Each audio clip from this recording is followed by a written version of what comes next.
Hello there. So, I'm gonna turn the music lower. So today we're going to be reading Jeff the Killer. It is a very popular story. So I think you would know it. But if you do not, well, I'm gonna be telling you today. So just a brief history. There are some triggering topics based on bullying, self-harm, maybe some suicide, and death and gore, just a lot of violence. So if you are triggered by any of these topics that I had just listed, I would advise you to leave. Watch some happy sunshine, picnics, Care Bears, whatever cartoons you like. But if you are triggered by those topics, I suggest you leave. Before you start getting all depressed in this channel, that is not what I want to achieve. I'm not here to hurt people, I'm here to have fun. So with that listed, remember to like, comment, subscribe, and let's get into the video. Jeff the Killer. Jeff and his family had just moved into a new neighborhood. His dad had gotten a promotion at work, and they thought it would be best to live in one of those fancy neighborhoods. Jeff and his brother Lou couldn't complain though. A new better house. What was not to love? As they were getting unpacked, one of the neighbors came by. "Hello," she said. "I'm Barbara. I live across the street from you. Well, I just want to introduce myself, and to introduce my son." She turns around and calls her son over. "Billy, these are our new neighbors." Billy said hi and ran back to play in his yard. "Well," said Jeff's mom, "I'm Margaret, and this is my husband Peter." The funny thing is my dad's name is actually Peter, and my two sons, Jeff and Lou. They each introduced themselves, and then Barbara invited them to her son's birthday. Jeff and his brother were about to object, when their mother said that they would love to. When Jeff and his family are done packing, Jeff went up to his mom. "Mom, why would you invite to some kid's party? If you haven't noticed, I'm not some dumb kid." "Jeff," said his mother, "we just moved here. We should show that we want to spend time with our neighbors. Now we're going to that party, and that's final." Jeff started to talk but stopped himself, knowing that he couldn't do anything. Whenever his mom said something, it was final. He walked up to his room and plopped down on his bed. He sat there looking at his ceiling when suddenly he got a weird feeling. Not so much a pain, but a weird feeling. He dismissed it as just some random feeling. He heard his mother call him down to get his stuff, and he walked down to get it. The next day, Jeff walked downstairs to get breakfast and got ready for school. As he sat there eating his breakfast, he once again got that feeling. This time it was stronger. It gave him a slight tugging pain, but he once again dismissed it. As he and Lou finished breakfast, they walked down to the bus stop. They sat there, waiting for their bus. And then all of a sudden, some kid on a skateboard jumped over them, only inches above their laps. They both jumped back in surprise. "Hey, what the hell?" The kid landed and turned back to them. He kicked his skateboard up and caught it with his hands. The kid seems to be about 12, 1 year younger than Jeff. He wears an Aeropostale shirt and ripped blue jeans. Well, looks like we got some new meat." Suddenly 2 other kids appeared. One was super skinny and the other was huge. "Well, since you're new here, I'd like to introduce ourselves. Over there's Keith." Jeff and Lou looked over to the skinny kid. He had a dopey face that you would expect a psychic to have. "And he's Troy." They looked over at the fat kid. Talk about a tub of lard. This kid looked like he hadn't exercised since he was crawling. "And I," said the first kid, "am Randy. Now for all the kids in this neighborhood, there's a small prize for bus fare, if you catch my drift." Lou stood up, ready to punch the lights out of the kid's eye, when one of his friends pulled a knife on him. I had hoped you would be more cooperative, but it seems we must do this the hard way. The kid walked up to Lou and took his wallet out of his pocket. Jeff got that feeling again. Now it was truly strong. A burning sensation. He stood up, but Lou gestured him to sit down. Jeff ignored him and walked up to the kid. Listen here, little punk. Give back my brother's wallet, or else. Randy put the wallet in his own pocket and pulled out his own knife. Oh, and what will you do? Just as he finished the sentence, Jeff popped the kid in the nose. Basically, clocked him in the nose. As Randy reached for his face, Jeff grabbed the kid's wrist and broke it. Randy screamed and Jeff grabbed the knife from his hand. Troy and Keith rushed at Jeff, but Jeff was too quick. He threw Randy to the ground. Keith lashed out at him, but Jeff ducked and stabbed him in the arm. Keith dropped his knife and fell to the ground screaming. Troy rushed him too, but Jeff didn't even need the knife. He just punched Troy right in the stomach, and Troy went down. As he fell, he puked all over. Luke could do nothing but look in amazement at Jeff. Jeff, how'd you... That was all he said. They saw the bus coming and knew they'd be blamed for the whole thing. So they started running as fast as they could. As they ran, they looked back and saw the bus driver rushing over to Randy and the others. As Jeff and Lou made it to school, they didn't dare tell what happened. All they did was sit and listen. Lou just thought of this as his brother beating up a few kids, but Jeff knew it was more. It was something scary. As he got that feeling, he felt how powerful it was, the urge to just hurt someone. He didn't like how it sounded, but he couldn't help feeling happy. He felt that strange feeling go away and stay away for the entire day of school, even as he walked home due to the whole thing near the bus stop. And how now he probably wouldn't be taking the bus anymore. He felt happy. When he got home, his parents asked him how his day was, and he said in a somewhat ominous voice, "It was a wonderful day." Next morning, he heard a knock at his front door. He walked down to find 2 police officers at the door, his mother looking back at him with an angry look. "Jeff, these officers tell me that you attacked 3 kids. That it wasn't regular fighting and that they were stabbed. Stabbed, son." Jeff's gaze fell to the floor, showing his mother that it was true. "Mom, they were the ones who put the knives on me and Lou." "Son," said one of the cops, "we found 3 kids, 2 stabbed, 1 having a bruise on his stomach, and we have witnesses proving that you fled the scene. Now what does that tell us?" Jeff knew it was of no use. He could say him and Lou had been attacked, but then there were no proof it was not them who attacked first. They couldn't say that they weren't fleeing because, truth be told, they were. So Jeff couldn't defend himself or Lou.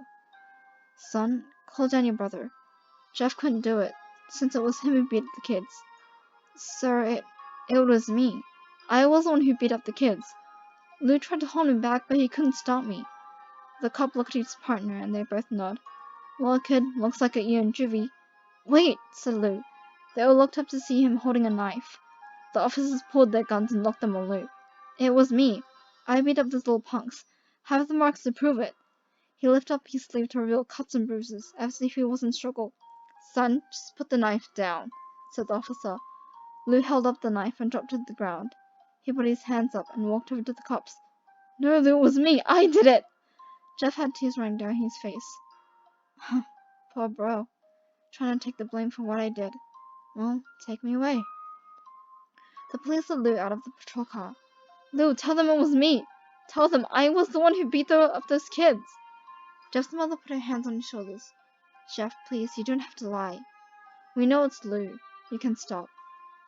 Jeff looked helplessly as the cop car speeds off with Lou inside. A few minutes later, Jeff's dad pulled into the driveway. Seeing Jeff's face and knowing something was wrong. "Son? Son, what is it?" Jeff couldn't answer. His vocal cords were strained from crying.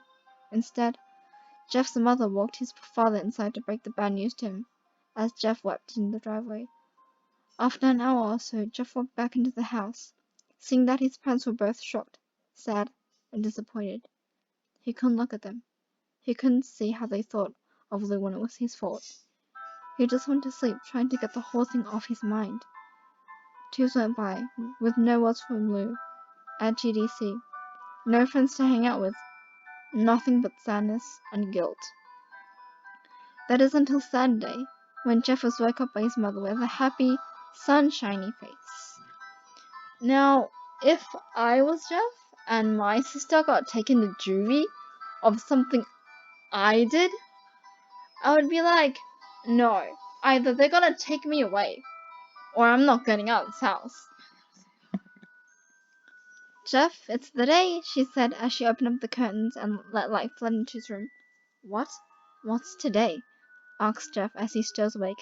Why, it's Billy's party. He was now fully awake. Mom, you're joking, right? You don't expect me to go to some kid's party after... There was a long pause. Jeff, we both know what happened. I think this party could be the thing that brightens up the past days. Now get dressed. Jeff's mother walked out of the room and downstairs to get ready herself. He fought himself to get up. He picked out a random shirt and a pair of jeans and walked downstairs. This music is so loud. He saw his mother and father all dressed up. His mother's in a dress and his father in a suit.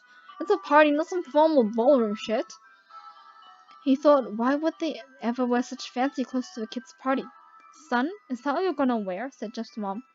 Better than wearing too much, he said. His mother pushed down the feeling to yell at him and hit it with a smile. Now, Jeff, we may be overdressed, but this is how you go if you want to make an impression, said his father. Jeff grunted and went back to his room. I don't have any fancy clothes, he yelled downstairs. Just pick out something, called his mother. He looked around in his closet for what he could call fancy. He found a pair of black dress pants he had for special occasions and an undershirt.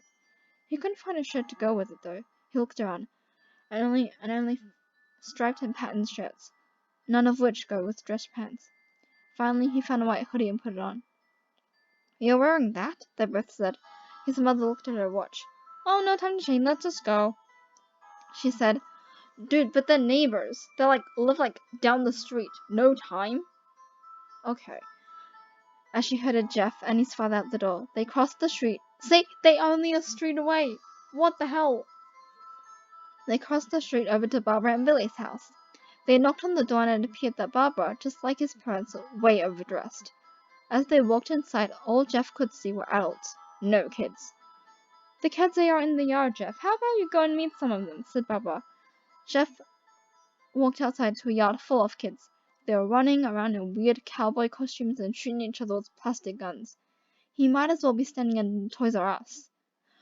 Dude, if you didn't know Toys R Us, they are so old. We used to have one in the shopping center, now it closed down.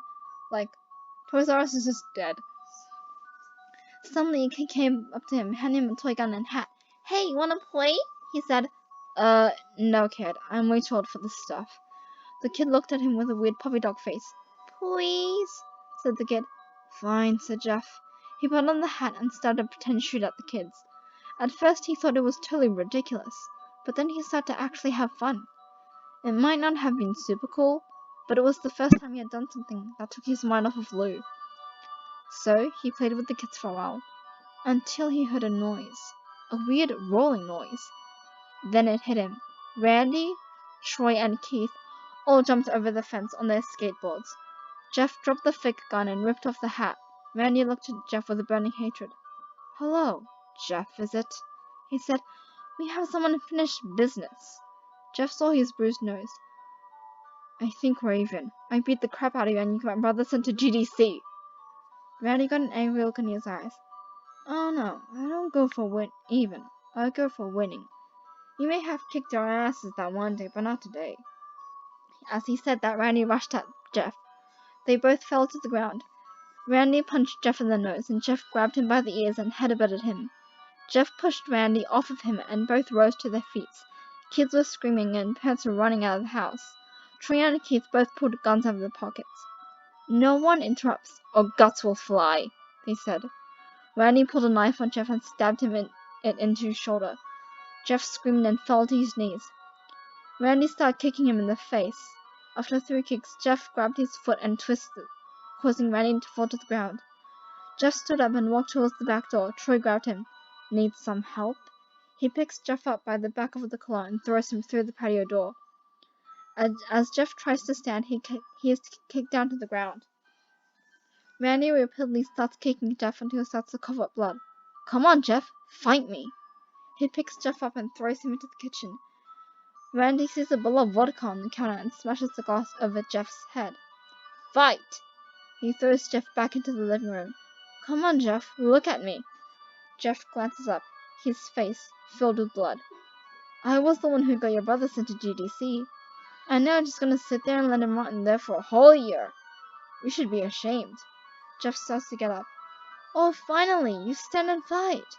Jeff is now to his feet, blood and vodka on his face. Once again he gets that strange feeling, the one in which he hasn't felt for a while. Finally, he's up, says Randy.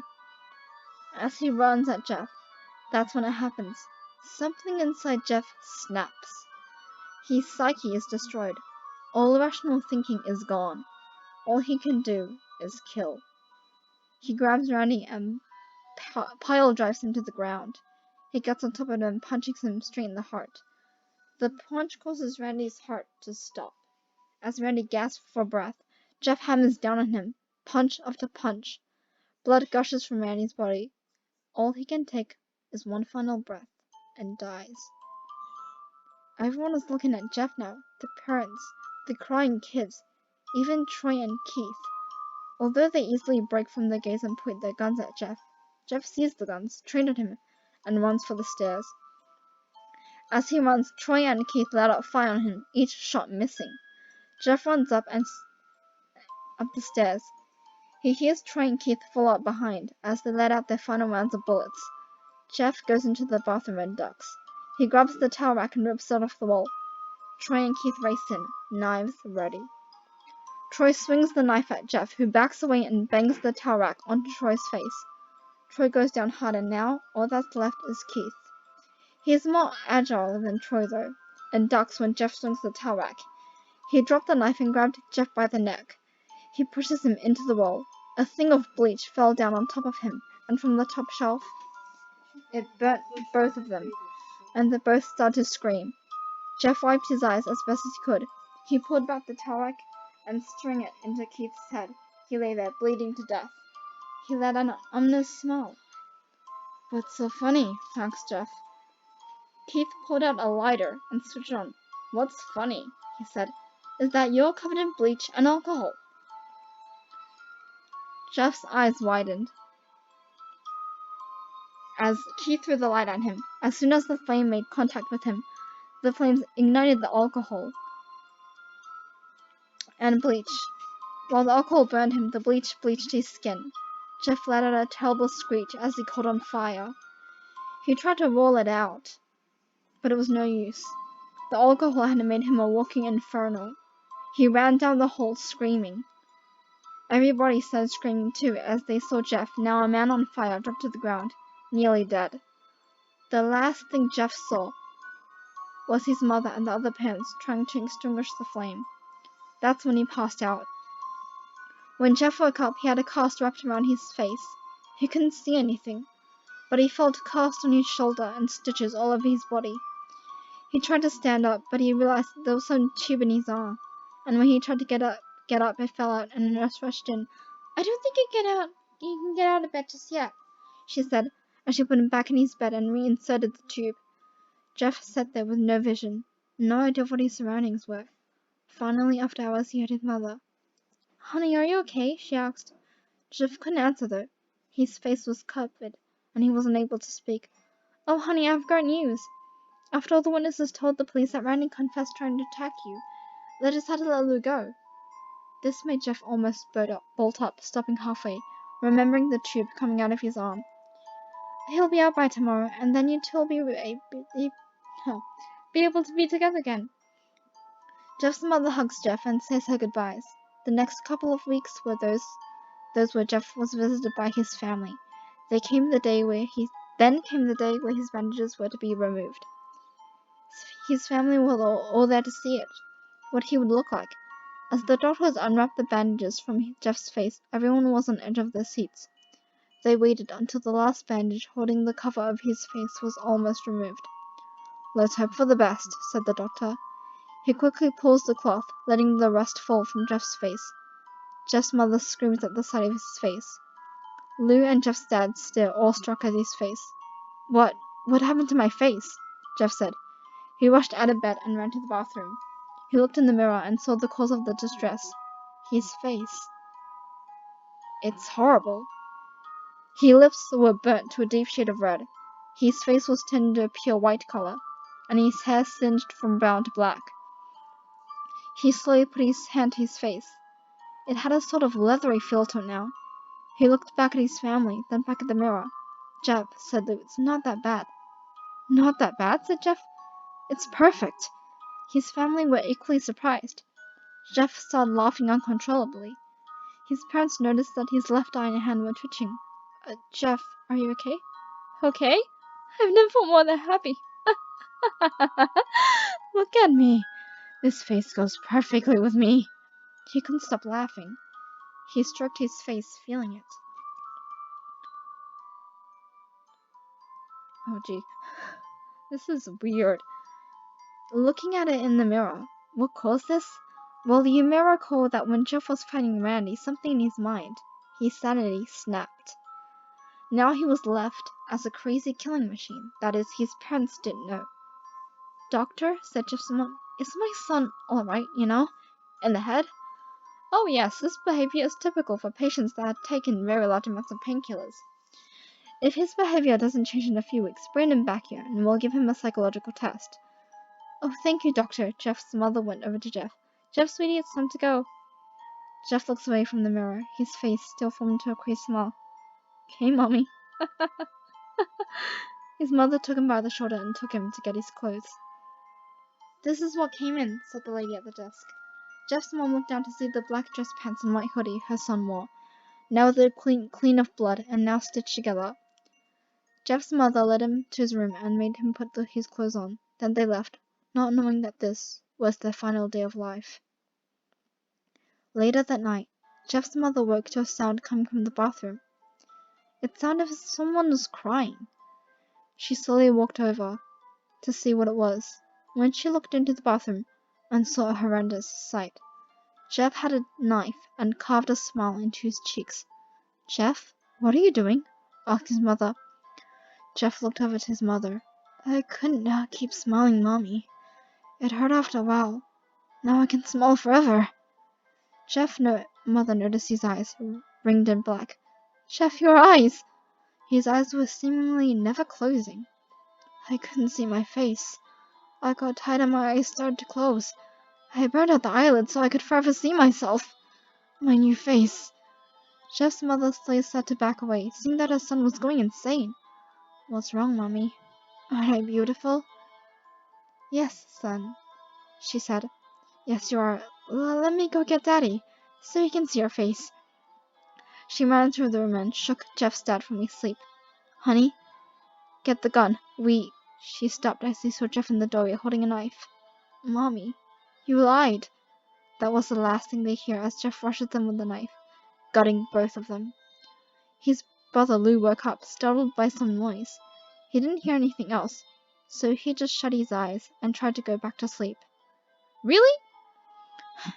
As he was in the bottom of slumber, he got the strangest feeling that someone was watching him. He looked up before Jeff's hands covered his mouth. He slowly raised the knife, ready to plunge it into Lou. Lou thrashed here and there, trying to escape Jeff's grip. "Shh," said Jeff. "Just go to sleep." And that is the end of the story, guys. So what happened was basically, Jeff murdered. Sorry, that's the phone. Jeff murdered both his mother and father after he snapped during the fight with Randy, Keith, and Troy, and then he killed his brother. I think we haven't confirmed that he's killed his brother. There is a thing going around that there's a character called homicidal Lou, and that was after Jeff tried to kill Lou. Sorry guys, I gotta take a call. I'm gonna mute myself for a while.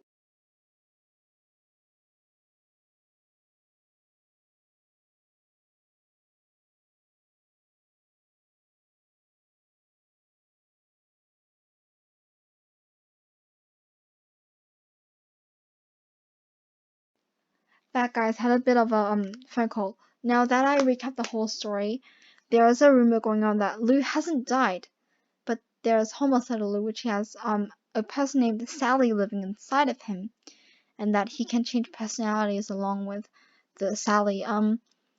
And next story, I think I might be reading. Let me search up. Oh Jesus, sorry.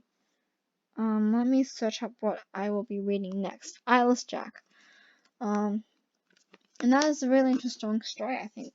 So remember guys, like this video if you like the story, comment down below if you have any comments or any requests, and subscribe if you like this content, and also hit the bell to be notified whenever I upload new stories. I'll see you in the next one. Love you guys, and remember, stay creepy. Bye bye!